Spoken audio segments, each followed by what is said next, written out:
Alors, nous sommes, nous sommes de belles personnes, non? Oui? Ben oui, nous sommes de belles personnes. Du moins, concernant ou non, nous cherchons à montrer la meilleure version de nous-mêmes aux autres, afin qu'ils puissent reconnaître que nous sommes de belles et de bonnes personnes. Et c'est ainsi que nous allons chercher à mettre en avant nos qualités, notre générosité, notre côté travailleur, notre fidélité, notre ouverture d'esprit. Et nous allons en même temps aussi chercher à minimiser nos défauts, le côté colérique, méprisant, pas très fiable. Alors on va essayer de les minimiser, soit en les excusant, en disant oui, je l'ai fait, mais parce que voilà. Ou alors en disant, mais en fait non, ce comportement m'étonne, c'est un comportement isolé, ça ne me ressemble pas, je ne me mets jamais en colère, donc je ne sais pas ce qui m'est arrivé, même si ce n'est pas toujours vrai. Ou alors en faisant en sorte de dire que ça n'existe pas en fait, on ne les reconnaît pas. Je dis que non, je n'ai pas de mauvais, je ne me reconnais pas dans ce que tu me décris, je n'ai pas ces défauts. Donc voilà, nous cherchons justement à mettre en avant nos qualités et puis minimiser nos défauts. Nous allons aussi chercher aussi à faire ce qui est bien vu, bien perçu positivement par les autres. Nous cherchons aussi à soigner notre image, notre apparence, notre attitude, être souriant, être soigné, ou avoir un peu négligé pour avoir un côté plus cool quelque part. Donc ce sont des choses qu'on va essayer de mettre en avant, mais tout cela dans le but d'être plus agréable, d'être plus respectable aux yeux des autres. Et de manière inconsciente, ou peut-être non, nous avons aussi intériorisé des normes, les normes sociales et morales, toujours dans le but de faire ce qu'il faut pour prouver aux autres que nous sommes de bonnes personnes. Alors, fondamentalement, vouloir transmettre une belle image de soi n'est pas une mauvaise chose. Cela nous permet justement de créer des liens avec les autres, de nous retrouver dans des groupes, voilà, de créer des relations, de tisser des relations avec les autres. Ce n'est pas forcément une mauvaise chose, c'est une bonne chose, voilà, de vouloir montrer le meilleur aspect de nous-mêmes. Seulement, ce désir d'être perçu de manière positive et de transmettre une belle image de soi se fait bien souvent au détriment de la réalité, de qui nous sommes réellement. Je l'ai dit, on va mettre de côté nos défauts, on fait en sorte comme si soit ils n'existent pas, soit c'est un accident, mais on n'est pas totalement vrai avec nous-mêmes, on ne se montre pas réellement tel qu'on est vraiment. En fait, nous ne sommes pas toujours si bons comme nous aurions aimé le croire. Et reconnaître cette réalité est fondamental pour celui qui veut vivre une vie dans la vérité, une vie à la recherche vraiment de véritable bonheur. Et ce matin, je vous invite justement à découvrir dans la vie de Jésus un moment, un jour où Jésus va faire la rencontre d'un jeune homme parfait. En tout cas, selon les critères sociaux et religieux, on le reconnaissait comme la personne, voilà, la personne excellente par excellence. Et je dirais même plus un modèle à suivre. Car cet homme n'avait pas seulement réussi selon les critères matériels, mais il avait aussi réussi dans sa vie religieuse, quelque part. Et cet homme va faire la rencontre de Jésus, il y aura une discussion entre eux, et je vous propose d'étudier cela. Donc on va lire dans Marc chapitre 10, j'aurais dû le dire avant, comme ça vous permet de chercher, mais bon, Marc chapitre 10, verset 17. Et puis on va avancer petit à petit avec quelques commentaires que je vais apporter. Donc on va lire à partir du verset 17, et moi je lis dans la version de la Bible du Semeur.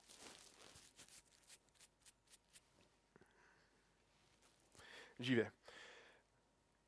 Comme il partait, un homme accourut, se jeta à genoux devant lui, donc Jésus, lui demanda, « Bon maître, que dois-je faire pour obtenir la vie éternelle ?» « Pourquoi m'appelles-tu bon ?» lui répondit Jésus. « Personne n'est bon sinon Dieu seul. Tu connais les commandements.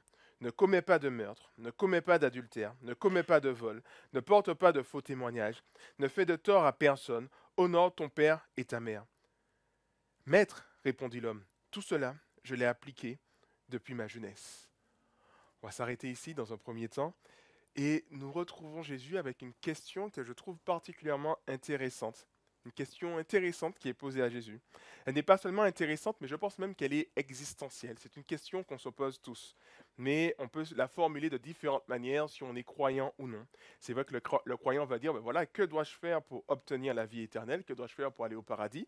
Le non-croyant va se poser cette question d'une autre manière. Que dois-je faire pour réussir ma vie? Que dois-je faire pour connaître le véritable bonheur? Mais c'est fondamentalement une question qu'on se pose tous. Alors, elle est intéressante, mais elle est aussi compliquée. Enfin, personnellement, je la trouve plutôt compliquée, car il y a plusieurs manières d'y répondre, en fait. Et imaginez-vous à la place de Jésus.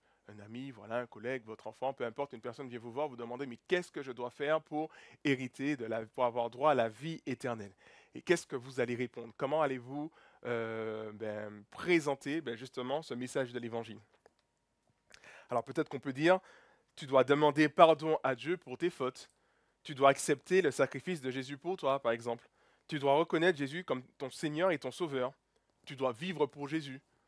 Ou alors, tout simplement, on peut dire aussi, il faut croire en Jésus pour être sauvé.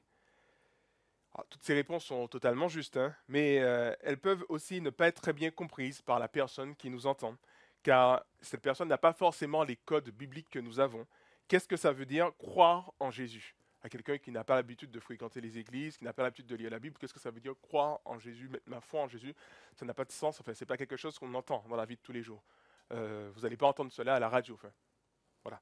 Ou alors, qu'est-ce que ça veut dire? Et être sauvé, mais être sauvé de quoi en fait? Je ne comprends pas exactement. Donc on voit par là que la question se pose, mais il y a quand même un souci de pouvoir bien communiquer la réponse afin que la personne puisse comprendre. Et voyez la réponse de Jésus.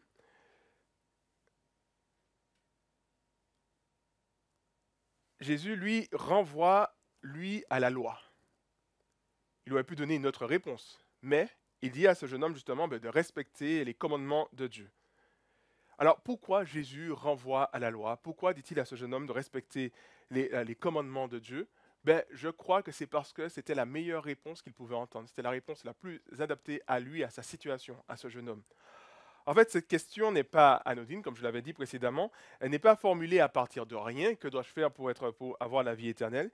Il y a derrière cette question des présupposés, des croyances, des convictions, une vision du monde, une compréhension du monde. Afin de répondre au mieux à cette question, Jésus, dans un premier temps, met en évidence les présupposés de cet homme, en lui répondant par une question. Pourquoi m'appelles-tu bon? Il est venu voir Jésus, lui dit bon maître. Et Jésus, à travers le terme bon maître, il a discerné quelque chose et lui demande pourquoi m'appelles-tu bon? Personne n'est bon sinon Dieu seul. Alors ce titre bon n'était jamais utilisé à l'époque de Jésus pour parler d'une personne, d'un homme, mais pour parler uniquement de Dieu. Car ce titre sous-entend que la personne est sans péché et parfaitement bonne. Donc dans la culture, en tout cas de l'époque, ce terme bon était réservé uniquement pour Dieu. Et ce jeune homme arrive, utilise ce terme à la légère, il lui dit bon maître. C'est-à-dire, mais pourquoi tu m'appelles bon? En disant cela, Jésus ne remet pas en question sa divinité, mais invite ce jeune homme à ne pas utiliser ce terme à la légère. En résumé, il lui dit, si tu m'appelles bon, tu ne dois pas me considérer comme n'importe quel enseignant, mais tu dois me considérer comme Dieu, parce que seul Dieu est bon. Mais on peut encore aller plus loin par rapport à ce terme. Ce terme qui est long en signification et utilisé d'une manière aussi légère démontre en tout cas chez cet homme qu'il a pour présupposer qu'on peut être bon par ses propres efforts en fait, par ses propres moyens. Il n'y a pas que Dieu qui est bon, mais l'être humain peut être bon quelque part.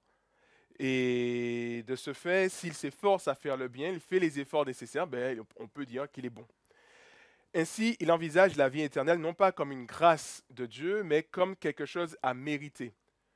Il appelle Jésus bon parce qu'il sait qu'un homme peut être bon comme Dieu, et de ce fait, s'il peut être bon comme Dieu, ça veut dire qu'il peut mériter la vie éternelle. Et Jésus discerne cela, il discerne une mauvaise compréhension de ce terme, et lui donne une réponse adaptée afin qu'il puisse comprendre que ce que Dieu vraiment attend réellement de lui. Alors avant d'aller plus loin, je voulais simplement m'arrêter sur cette réflexion, cette façon, cet échange avec Jésus. Et je crois que Jésus nous donne un bel exemple de comment nous devrions répondre à ceux qui nous posent des questions sur notre foi ou notre espérance.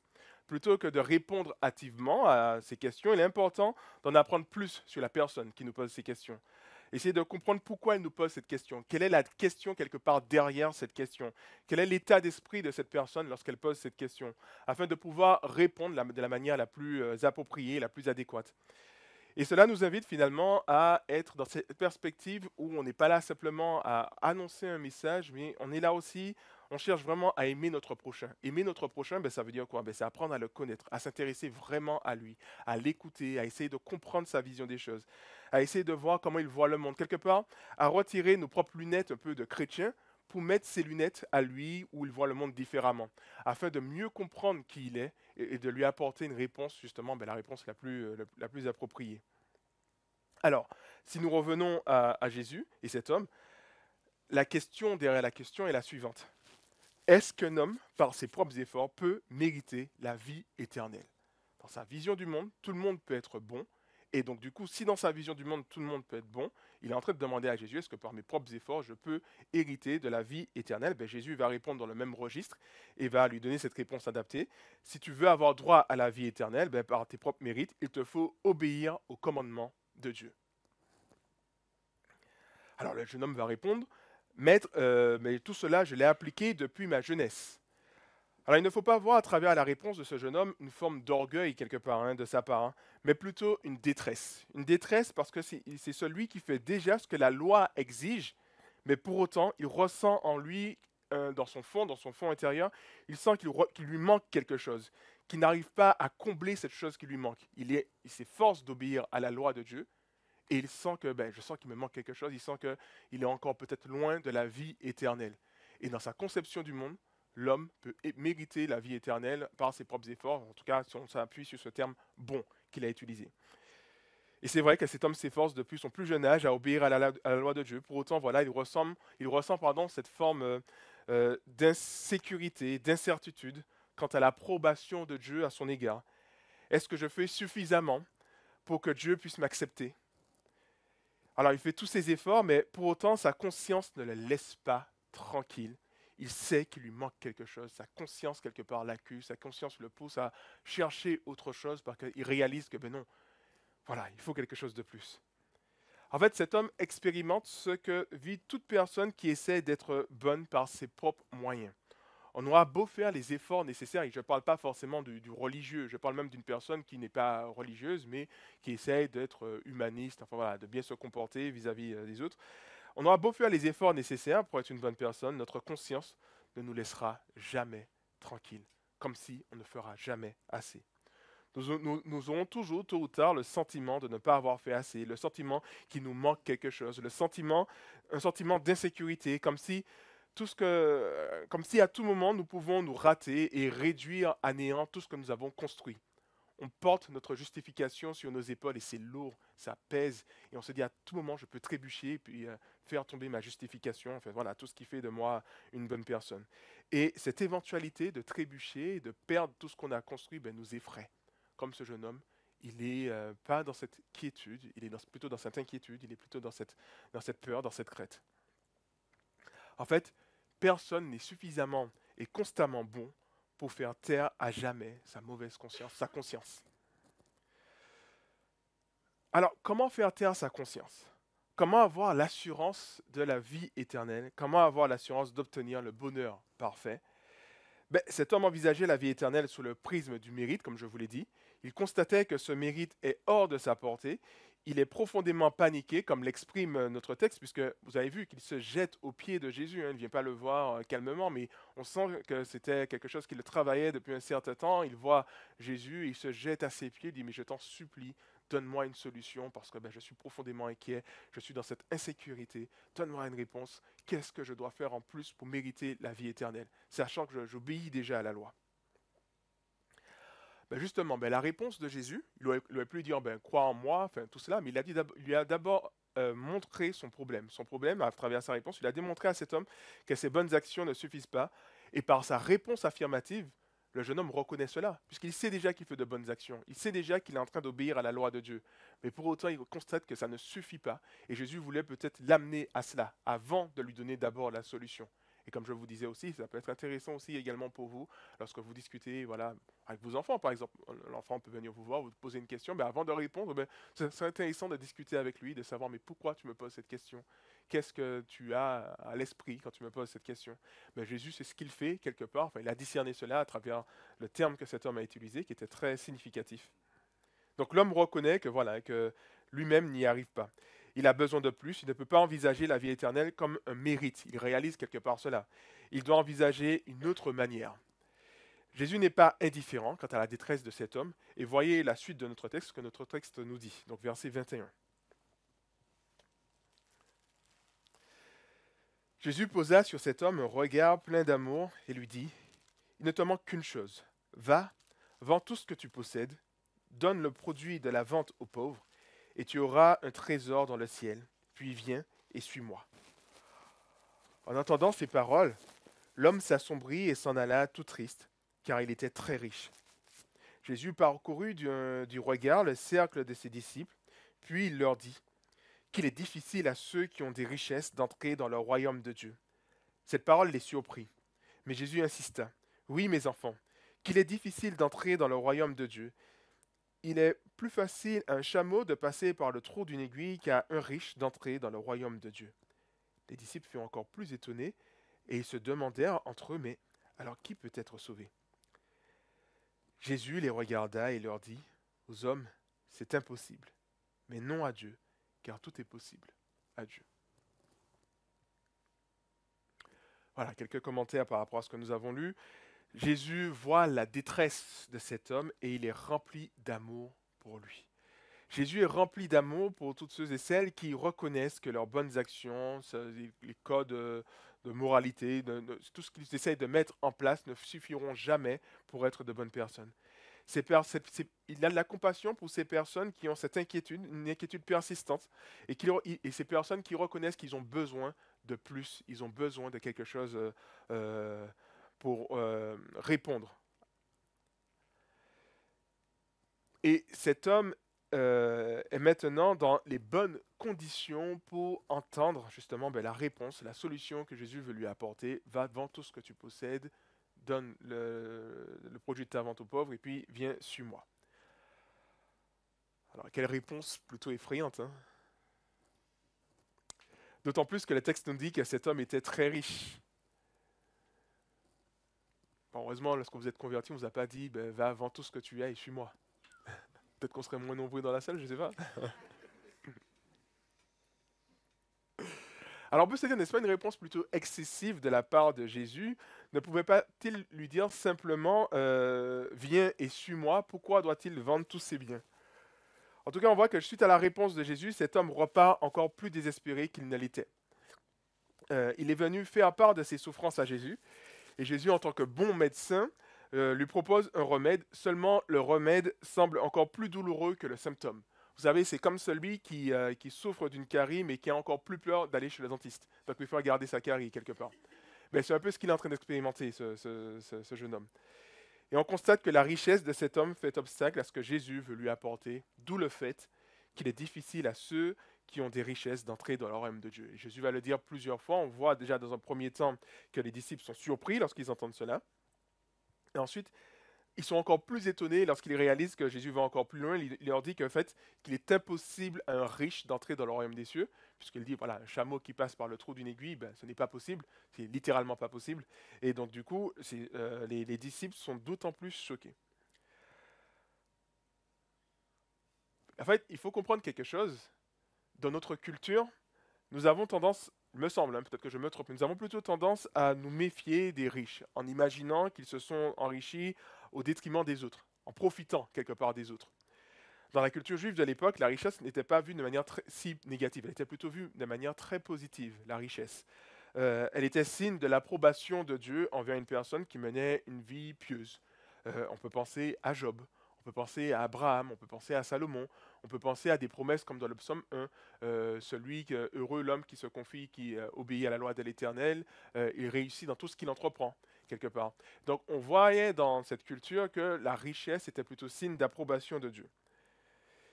Et c'est pour cela que les disciples sont étonnés. Ils se disent, mais si cet homme-là qui est riche et qui a l'approbation de Dieu ne peut pas être sauvé, qui peut être sauvé en fait? Alors il faut comprendre aussi que Jésus ne partage pas ce point de vue, aucun de ces points de vue opposés. La richesse n'est pas toujours un signe de malhonnêteté, mais n'est pas non plus toujours un signe d'approbation de Dieu. D'ailleurs, le fait que cet homme respecte les commandements était une preuve qu'il ne s'est pas enrichi malhonnêtement. Jésus va lister la deuxième partie des 10 commandements qui concernent les relations humaines, et lui il dit qu'il a toujours respecté cela, donc il a toujours respecté en quelque sorte son prochain, il n'a jamais exploité son prochain, donc il s'est enrichi de manière très honnête. Et puis le fait qu'il se questionne sur la vie éternelle et qu'il a ce doute en lui était aussi une preuve qu'il savait bien qu'il n'avait pas totalement l'approbation de Dieu. Il était riche, mais sans totalement l'approbation de Dieu, parce que il se questionne sur la vie éternelle. Il sait très bien qu'il y a un doute et qu'il n'est pas sûr d'avoir cette approbation. Mais en tout cas, cette vision de l'époque concernant la richesse renforçait l'idée qu'une personne peut être bonne par ses propres moyens. Une personne peut limite mériter la vie éternelle par ses propres moyens. Et justement, cet homme remplissait tous les critères du juif parfait. Non seulement il était respectueux des commandements de Dieu, mais en plus, sa richesse témoignait de la faveur divine qui reposait sur lui. En tout cas, aux yeux des autres. Quand on le regardait de point de vue extérieur, bon, on se dit, bah, lui, c'est un homme aimé de Dieu. Et résultat, il avait aussi bien réussi dans sa vie religieuse, mais aussi dans sa vie matérielle. Alors Luc nous dit, il nous parle de ce passage aussi, il nous dit également qu'il faisait partie des dirigeants. Donc il avait aussi réussi socialement. C'était un homme respectable, riche, respectueux de la loi, et faisait partie des dirigeants du peuple. Et puis Marc immature, il nous dira à son tour, lui, que cet homme était encore jeune. Donc, c'est un homme jeune qui a accompli toutes ces choses. Ce n'est pas un vieillard, c'est quelqu'un qui est encore jeune et il a déjà été très loin dans ses accomplissements. Et certainement, beaucoup de personnes l'admiraient et le prenaient comme un modèle à suivre. Lui, à son tour, devait être conscient de l'image positive qu'il renvoyait à ses contemporains, ce qui ne faisait que renforcer la bonne vision, la bonne image qu'il avait de lui-même.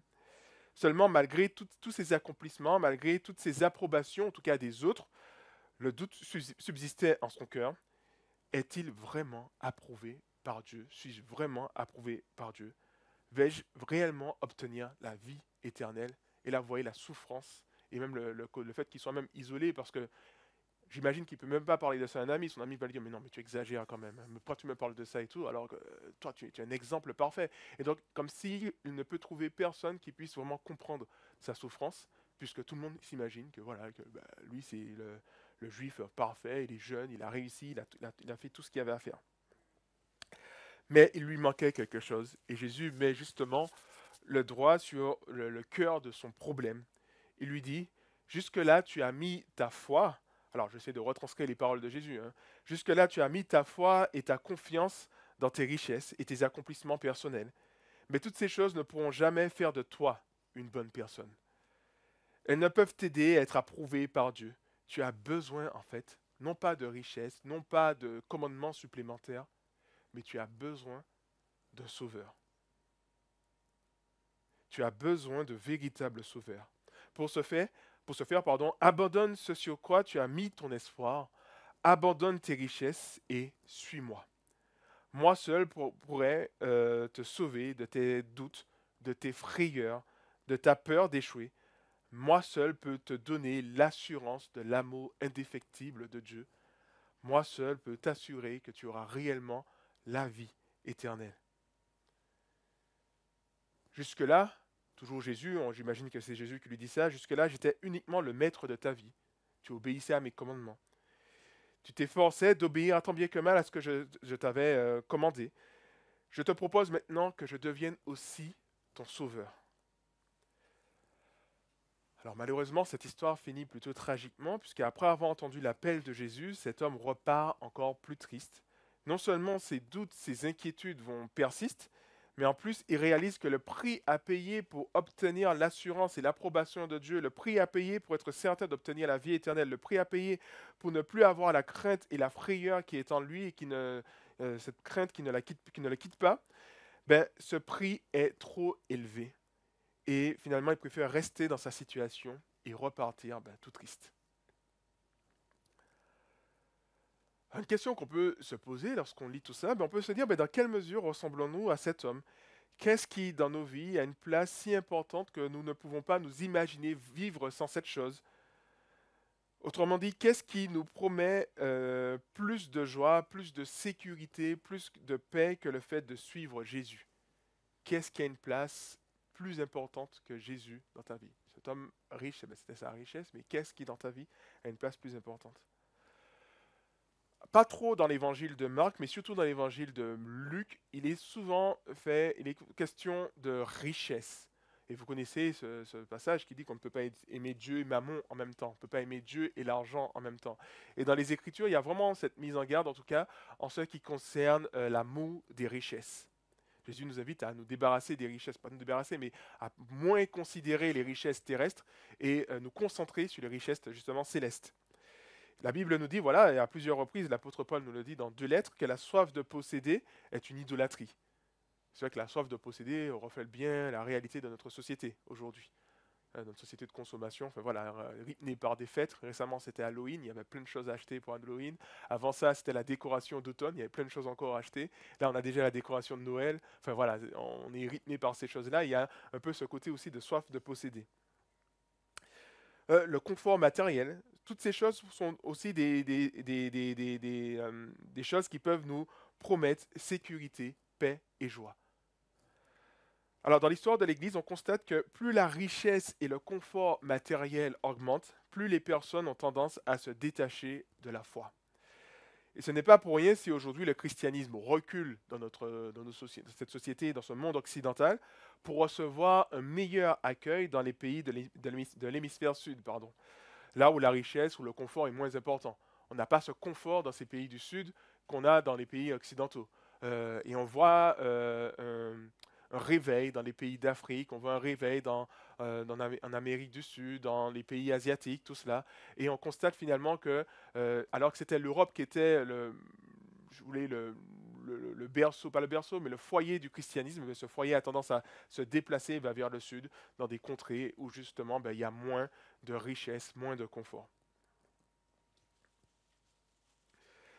Paradoxalement, alors on se dit que là, le jeune homme, il est riche, mais paradoxalement, je pense qu'aujourd'hui, un homme ordinaire d'aujourd'hui en Occident est même plus riche que cet homme riche. Je vais développer pourquoi, je ne dis pas ça juste comme ça, out of nowhere. Je sais pas, peut-être que je dis de nulle part. Mais il y a une réflexion derrière tout ça. Je pense même qu'on est dans une situation beaucoup plus confortable que les rois qui nous ont précédés. On est même dans une situation beaucoup plus confortable que le roi Soleil Louis XIV, alors qu'il connaissait la gloire et la richesse. Alors pourquoi je dis ça? C'est simplement parce que ces hommes qui avaient cette richesse n'avaient pas ce confort, n'avaient pas cette technologie, n'avaient pas ces choses, cette aisance que nous avons. Par exemple, Louis XIV ne pouvait pas manger de fraises en hiver, avec toute la richesse qu'il avait. Aujourd'hui, on peut manger des fraises en hiver. Louis XIV ne pouvait pas manger des aliments frais comme nous, plus ou moins préservés. Alors oui, il n'y a pas de pesticides, mais enfin, en tout cas, nous, on fait un peu plus attention à la conservation des aliments. À son époque, il n'y avait pas cela. S'il voulait manger quelque chose de frais du terroir, il fallait qu'il se déplace, parce que faire amener la chose à lui était plutôt compliqué pour conserver l'aliment. Je pense qu'on est beaucoup plus confortable dans notre petit studio que dans le grand château de Versailles, surtout en hiver. Parce que dans notre petit studio, on a notre radiateur électrique qui nous réchauffe. Dans le château de Versailles, il fallait alimenter les cheminées, ça demandait des efforts, ça demandait plein de choses comme ça. Il n'y avait pas d'eau courante, donc il n'y avait pas d'eau chaude. Moi, je ne suis pas aussi riche que Louis XIV, mais quand je veux, j'ai de l'eau chaude. Donc voilà, vous montrez tout cela. J'ai des toilettes, franchement. Bon, je ne vais pas développer ça, mais voilà. Qu'est-ce qu'on peut dire encore? Au niveau même de l'espérance de vie, on vit beaucoup plus longtemps que ces personnes de l'époque. Au niveau du transport, du déplacement, si Louis XIV voulait se rendre au sud de la France, ça lui prenait des semaines, peut-être même voire même des mois. Nous, on peut le faire en une journée en voiture, on peut le faire même encore plus vite en avion. Donc ça nous montre encore une fois qu'on est vraiment dans un confort, dans une richesse que ces hommes riches de l'époque n'avaient pas. Si l'homme riche de l'époque était confortable, son confort n'a aucune commune mesure avec le confort de l'homme le plus simple, le plus ordinaire en Occident aujourd'hui. Voilà ce que je veux dire. Et donc du coup, ce défi lancé à cet homme riche est aussi un défi qui nous est lancé de la même manière aussi, parce que nous avons aussi ce confort, nous avons aussi toutes ces choses, et on peut s'appuyer sur ces choses, mettre notre espoir dans ces choses, penser que ce sont ces choses qui vont nous apporter la paix, nous apporter tout ce dont nous avons besoin. Et Jésus nous dit à notre tour, viens et suis-moi. Ce qui sous-entend qu'il nous invite à imaginer notre vie sans richesse, sans confort, sans notre belle maison ou nos belles possessions pour lesquelles nous avons tant travaillé. Il nous invite à imaginer nos vies en ayant tout perdu. Nous n'avons plus rien si ce n'est que lui. Est-ce que vous pouvez vivre ainsi? Est-ce que vous pouvez vivre uniquement avec Jésus?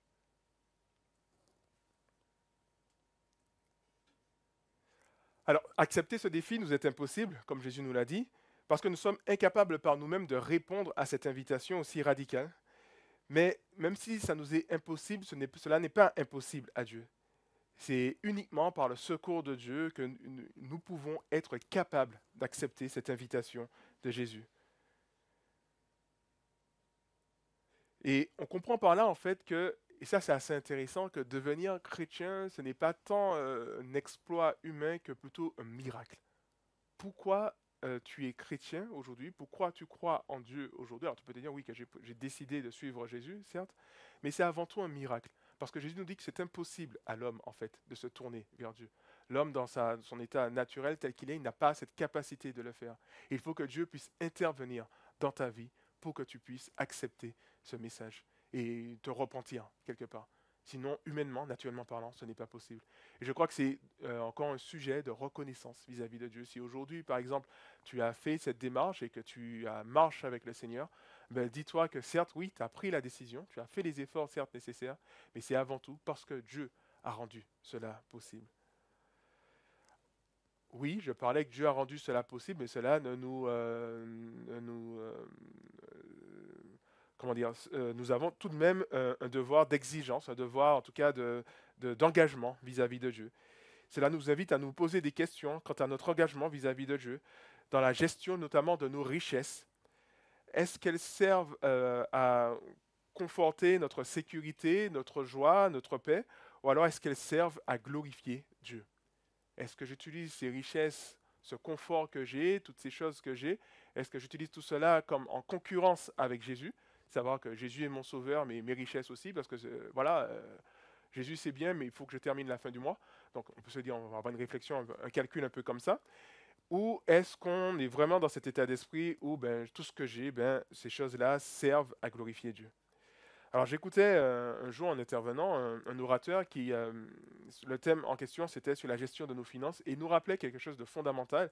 Il nous disait que la première dépense de notre budget, vous savez c'est quoi? La première dépense dans notre budget. Quand on fait notre budget, qu'est-ce qu'on doit mettre? La première ligne. Le loyer, le logement. Quoi d'autre encore? Ah ben voilà, franchement je commençais à m'inquiéter. Je me dis mais mince alors. Oui, il nous disait en fait c'est la dîme en fait.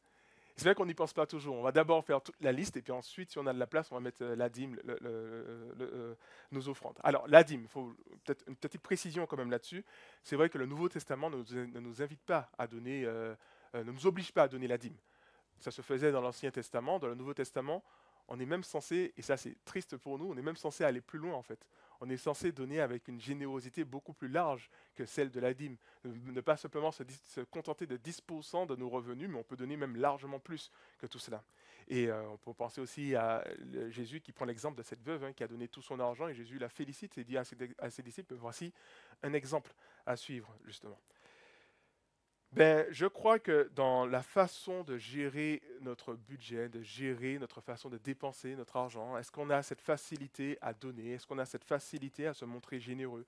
Ben, toutes ces choses peuvent révéler pas mal de choses sur nous quant à notre relation avec Dieu et quant à la place que nous donnons à Jésus-Christ comme notre Sauveur. Est-ce que ce sont nos finances? Est-ce que c'est notre argent qui nous procure cette sécurité? Ou est-ce Jésus-Christ? Alors si nous revenons à cet homme, nous constatons que la situation était vraiment pathétique. Nous avons l'exemple de celui qui avait tout bien fait, qui avait tout bien fait pour mériter la vie éternelle, en tout cas aux yeux de ses contemporains, et pourtant il repart loin dans la direction opposée de la vie éternelle. Et on peut se dire que si la vie éternelle n'est pas accessible à cet homme, bon selon les critères de son époque, à qui cette vie est-elle accessible? Et je voulais terminer justement avec les derniers versets. Verset 28. Alors Pierre lui dit, nous avons tout quitté pour te suivre. Jésus répondit, vraiment, je vous l'assure, si quelqu'un quitte à cause de moi et de l'évangile sa maison, ses frères, ses sœurs, sa mère, son père, ses enfants ou ses terres, il recevra 100 fois plus dès à présent des maisons, des frères, des sœurs, des mères et des enfants, des terres avec des persécutions. Et dans le monde à venir, la vie éternelle. Mais beaucoup de ceux qui sont maintenant les premiers seront parmi les derniers, et beaucoup de ceux qui sont les derniers seront parmi les premiers. Excusez-moi.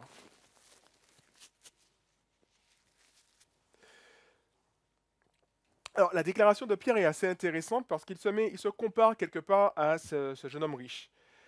Et vous voyez par vous-même, de côté, nous avons un jeune homme respectable, religieux, avec une richesse qui était la preuve qu'il était approuvé par Dieu, toujours selon les critères de l'époque. Et puis de notre côté, nous avons Pierre, un homme ordinaire, un homme plutôt simple, un pêcheur, non pas un pêcheur, il pêche, il commet le mal, mais un pêcheur parce que c'était son métier de pêcher du poisson. Il était peu instruit et il n'était clairement pas l'exemple qu'on se faisait de celui qui était approuvé par Dieu. Lorsqu'on comparait ces deux personnes, on se disait, ben non, mais c'est forcément ce jeune homme riche. Ce Pierre, lui, bon, voilà quoi, c'est juste un homme quelconque et on ne voit pas en lui quelque chose de spécial. Et à côté de cet homme, Pierre pouvait clairement avoir développé même un complexe d'infériorité. Il pouvait se dire, ben voilà le disciple qu'il faut à Jésus. Lui, il a l'air parfait, il coche toutes les cases en fait. Seulement, on constate que ce n'est pas ce jeune homme qui fait partie des disciples, mais Pierre. Pourquoi? Que manque-t-il à cet homme? Il faisait partie des premiers, cet homme, selon le critère de l'époque. Et il se considérait aussi comme tel, j'imagine, hein, lui. Il se voyait comme un leader, comme le premier. Comme son usage du terme bon l'exprime, hein, puisque s'il dit à Jésus que tu es bon, ben, ça dit que lui aussi se considérait comme bon, comme une bonne personne, donc il fait partie des premiers. Et le problème, c'est que le premier n'a pas besoin d'un sauveur. Il est incapable de tout laisser tomber pour suivre ce sauveur, parce que justement, il considère qu'il peut réussir par lui-même. Or, pour Jésus, personne n'est suffisamment bon pour obtenir la vie éternelle. Il faut l'intervention de Sauveur. Le seul moyen d'obtenir cette vie éternelle, c'est d'être prêt à tout renoncer, à tout abandonner pour suivre Jésus. Il faut le reconnaître comme son Sauveur. Et le dernier, donc ça c'est le premier. Je suis désolé, hein, j'ai un peu du mal à me concentrer, mais je suis en année, désolé. Le dernier, dans une certaine mesure, peut ressembler à l'homme riche, parce que le dernier reconnaît qu'il lui manque quelque chose, qu'il a besoin de plus. Il sent que, voilà, que je suis pas complet, il me manque quelque chose. Il a besoin d'avoir la conscience apaisée, d'avoir l'assurance de la vie éternelle. Mais contrairement à l'homme riche, il est prêt à renoncer à tout, il est prêt à tout perdre, quitte à se considérer comme le dernier, quitte même à être considéré comme le dernier parmi ses pairs, en fait. Il est prêt à être rejeté par la société, être méprisé, être vu comme un dernier par la société, parce qu'il reconnaît qu'il ne peut pas par ses propres efforts, qu'il a besoin de sauveur, qu'il a besoin de ce plus. Et ce, afin de suivre celui qui pourra vraiment lui apporter la vie éternelle. Il est prêt à se considérer totalement comme un dernier pour recevoir cette vie éternelle, pour suivre celui qui peut lui apporter cette vie éternelle. L'invitation à renoncer à tout pour Christ peut faire peur, mais Christ nous rassure parce qu'il nous dit que nous allons recevoir 100 fois plus. Alors, il faut bien comprendre que, et déjà dans ce monde présent, il ne dit pas dans le monde à venir, puisqu'il dit que si on quitte à cause de moi, voilà, avec de l'évangile, ses frères, ses sœurs, toutes ces choses, il recevra 100 fois plus dès à présent des maisons, des frères, des sœurs, des mères. Alors, il faut comprendre cela, que c'est à ne pas comprendre de le sens littéral. Ça veut dire que Jésus nous promet 100 pères, 100 mères, ça fait beaucoup quand même. Hein. Et voilà. Moi qui prends le dimanche pour appeler mes parents, ben, j'imagine que si je dois appeler 100 pères et 100 mères, ça va me prendre tous les dimanches. Franchement, c'est une belle perspective pour moi. Et donc, du coup, heureusement, ce n'est pas à prendre littéralement, vous l'aurez sans doute compris, mais il faut comprendre cela, le fait que Jésus s'engage à pourvoir à nos besoins. Euh, je crois que c'est Esther, hier, qui nous a visités et qui nous parlait du fait que, du sacrifice d'Isaac, quand Dieu demande à Abraham de sacrifier Isaac. Et c'est vrai que Abraham dit à plusieurs reprises que, alors je crois que c'est Yahvé Yireh, ça veut dire que Dieu pourvoira quelque part. Et c'est vrai que dans Hébreux 11 ou 10, 11, il nous est dit que Abraham était prêt à donner son fils parce qu'il savait que Dieu allait pourvoir et que Dieu allait faire quelque chose. Donc il était prêt de donner ce qu'il avait de plus précieux parce que Dieu allait agir en conséquence. Et c'est ce que Jésus est en train de nous dire en fait. Il nous dit en fait, il nous invite à renoncer à toutes ces choses, mais en même temps il s'engage lui à prendre soin de nous et à répondre à nos besoins. Tant, en tout cas dans la mesure où nous lui donnons cette première place et nous cherchons à vivre pour lui. Il nous invite à lui faire confiance en tant que sauveur et pour ce faire, il nous invite à croire en sa parole. Sois prêt à tout abandonner pour moi. Et moi, à mon tour, je prendrai soin de toi. Car par tes propres efforts, tu ne pourras jamais être une bonne personne aux yeux de Dieu. Tu ne pourras jamais réussir ta vie afin d'obtenir la vie éternelle.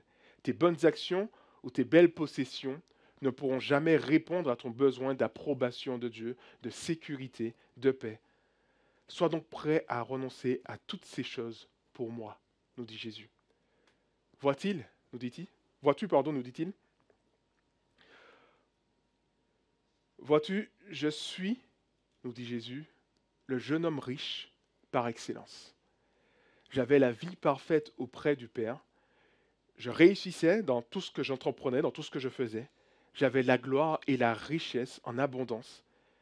Et j'ai abandonné toutes ces choses pour toi, afin de t'offrir l'assurance de la vie éternelle, afin de t'offrir une sécurité, une paix parfaite, afin de faire en sorte de faire taire ta conscience qui te condamne de ne jamais faire assez. J'ai accepté de subir pour toi une misère, une souffrance, une humiliation que personne ne peut imaginer. À ton tour, serais-tu capable de renoncer à toute ta vie ordinaire pour me suivre?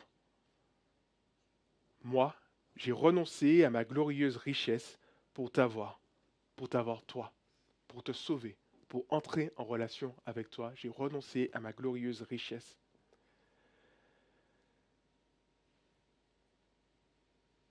Pour te sauver de ta misère. Vois-tu, je ne te demande pas de faire quelque chose que je n'ai pas déjà fait. Fais-moi confiance. Sois prêt à tout abandonner pour me suivre. Prions.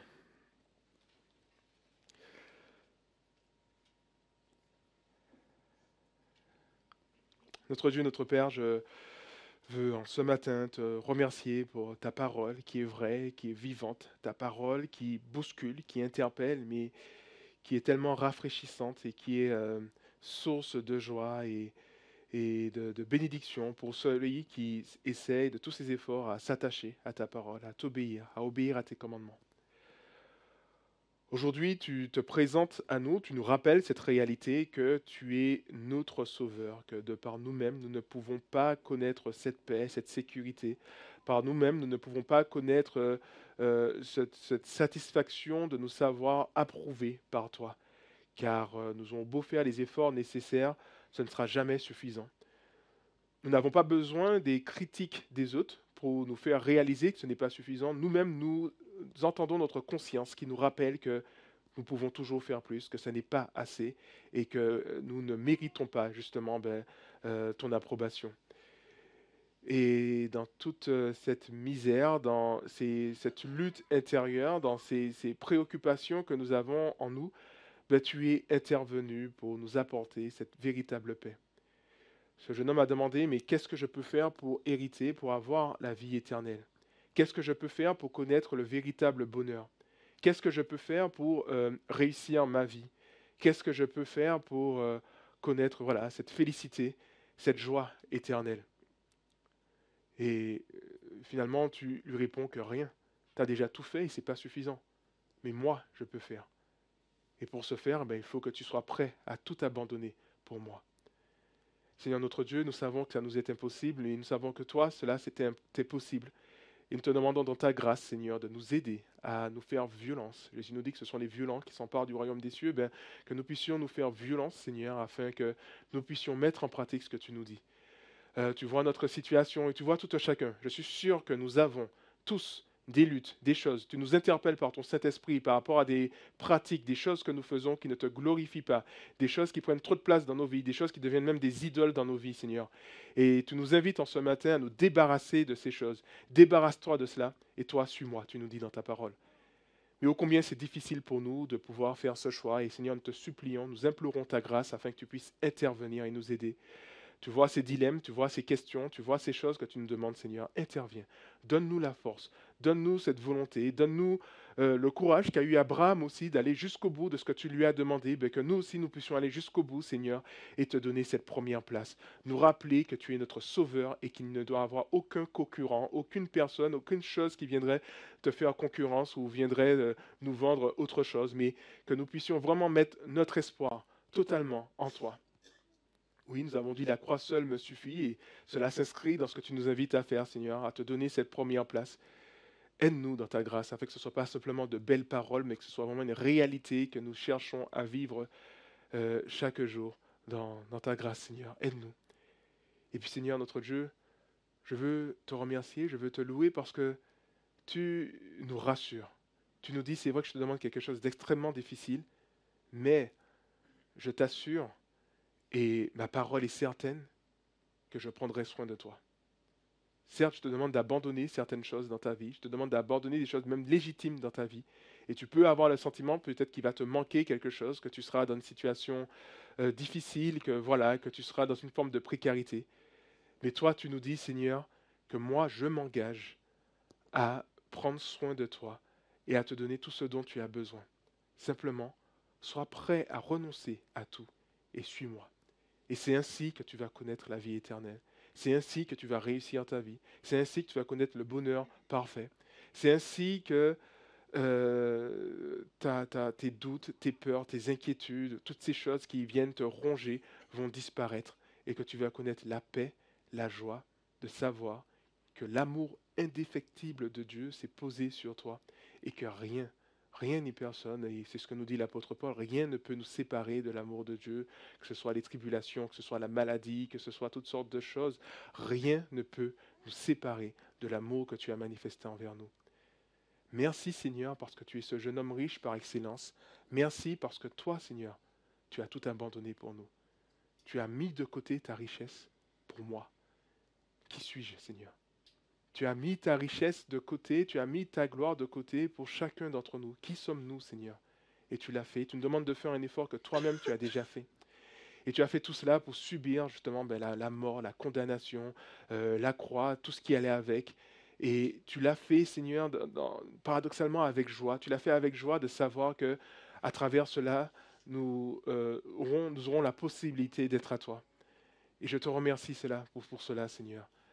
Aide-nous vraiment à être émerveillés par ce sacrifice que tu as accompli.